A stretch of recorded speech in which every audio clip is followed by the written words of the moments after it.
Okay, so mesti korang semua macam terperanjatkan dah lama aku tak update video kat YouTube ni. Tiba-tiba aku macam kembali macam tu je. So hari ni disebabkan ramai orang lelaki yang tersalah pilih orang perempuan di zaman sekarang ni. So hari ni aku nak share dekat korang 5 tanda-tanda perempuan tu seorang gold digger dan materialistic mengikut psikologi. So aku harap dengan video ni laki-laki semua yang baik-baik semua ni dapatlah mengelak perempuan-perempuan yang tidak begitu baik dalam kehidupan ini.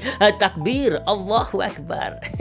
Okay, so poin yang pertama sekali adalah perempuan ni kan, dia akan lihat hubungan ni sebagai satu transaksi ataupun satu transaction lah. Maksudnya kan, apa-apa yang kau buat untuk perempuan tu kan, semuanya kena melibatkan duit, harta ataupun segala benda-benda yang macam melibatkan duit lah. Contohnya macam hadiah lah, makanan lah, bercuti lah, tempat-tempat yang best lah. Dan kalau korang tak boleh provide orang benda-benda yang macam ni, contohnya macam hadiah yang mahal-mahal, benda-benda yang diorang boleh upload dekat Instagram and all that, diorang akan rasa yang korang ni tak function dan diorang akan rasa yang korang ni macam tak sayang dia. Hubungan kau dengan dia tu melibatkan transaksi, mesti ada duit pemberian baru dia akan hargai kau. Itu kena hati-hati tu. Yang kedua pula, dia boleh buat, kau tak boleh buat. So kau kena hati-hati benda tu. Contohnya kalau kau macam berahsia dengan dia, dia rasa macam kenapa kau nak berahsia? Engkau kan pasangan dia. Tetapi bila dia pula berahsia dengan kau, dia akan cakap macam ada benda aib yang kita tak boleh cerita dekat pasangan kita, wahai saudara. Bila part dia halal, bila part kau haram. Ramai orang yang ada perangai macam ni tapi dia tak sedar. Poin yang ketiga pula adalah dia memang bersifat entitled. Maksudnya dia rasa macam entitled lah. Tahu tak entitled tu apa? Kalau tak tahu, boleh google sekarang.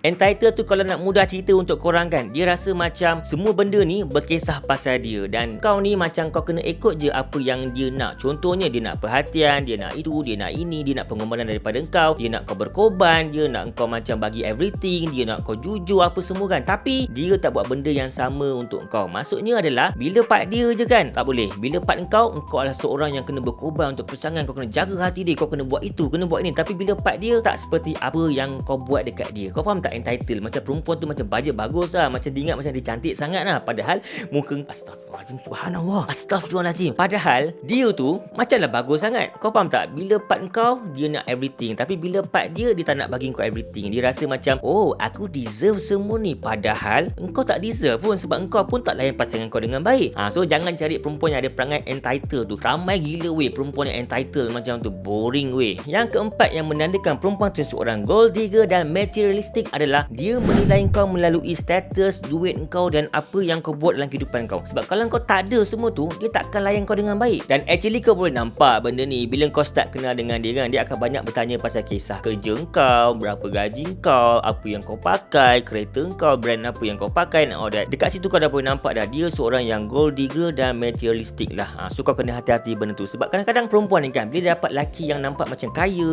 nampak macam branded, nampak macam style, nampak macam kaya, dia just nak status dia untuk upkan diri dia dekat social media dengan kawan-kawan dia. Kau faham tak? Maksudnya dia suka kau bukan sebab barang kau baik, maksudnya barang otak kau baik, tapi disebabkan oleh kau punya status, kau punya harta kekayaan kau punya pekerjaan kau. Dan bila kau dah kehilangan semua benda tu, dia akan buang kau macam tu je. Percayalah cakap aku. Hati-hati dengan perempuan yang begini, sebab ini perempuan hanya menyusahkan orang mati tak lah guna, hidup pun tak lah guna. Baik jadi apa? Fikir-fikir kan dan selamat beramal.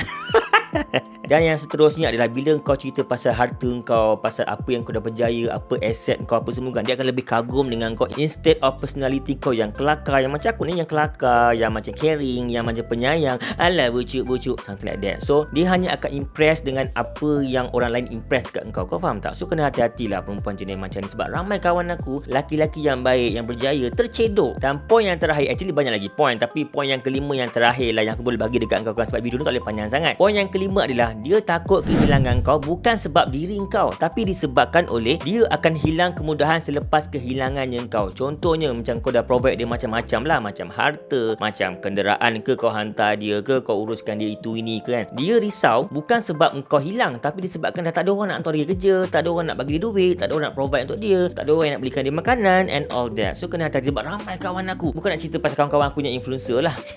Dah macam personal ni. Ramai kawan-kawan aku, dia macam tu. Dia dah bercinta lama kan. Kita boleh tengok lah pasangan dia tu hanya gunakan dia je sebenarnya kan. Dia bukan yang suka sangat pun. Asyik-asyik gaduh and all that. Tapi dia risau kalau kawan aku dah tak ada, dia akan risau yang segala benda kemudahan yang kawan aku ada tu, dia tak boleh nak macam placing dekat social media. Nampak sangat, kita bukannya bodoh sangat. So kena hati-hatilah benda tu. Dan kau kena faham, bila perempuan ni macam ni dengan kau kan, dia sebenarnya dengan kau bukan sebab kau ni bagus sangat, tapi disebabkan kau boleh benefit apa yang dia tak ada. Dan bila dia jumpa orang yang sama yang lebih baik daripada kau ataupun lebih kaya, lebih berjaya, engkau ni dia akan jentik-jentik macam tu je. Dia akan buang kau macam tu je. Dan dia akan cakap, oh akhirnya kita dah tak sependapat, dah tak sefahaman, dia terlampau jealous, something like that. So kena hati-hati, okay? So in a nutshell, actually ramai lelaki yang baik-baik lah. Yang jahat tu tak kisahlah kan, yang nakal-nakal semua tak kisah. Tapi ramai lelaki yang baik-baik, ada kejaya yang baik. Kebanyakan diorang ditarget oleh perempuan-perempuan yang gold digger dan materialistik ni. Dan banyak perempuan yang sepatutnya layak dapat lelaki yang baik macam ni, tapi tak dapat. Dan dapat lelaki yang tak guna pula. Dan ada lelaki-lelaki yang skema kat tepi akan cakap, tak apalah Faiz, dia nak gunakan saya okey je. Dia pun cantik, dia pun blah. Come on bro, dia macam gini bro. Mula-mula memang nampak okey, tapi bila kau dah start jatuh, ataupun bila kau dah start kena buang kerja, bila kau dah hilang segala-galanya, that time dia akan buang kau. Dan kau rasa macam, kenapa kau buang aku? Tak cukup ke 20 tahun yang aku berkorban untuk kau? Kesimpulan dia, lelaki yang baik untuk perempuan yang baik. Assalamualaikum, bye-bye, peace out.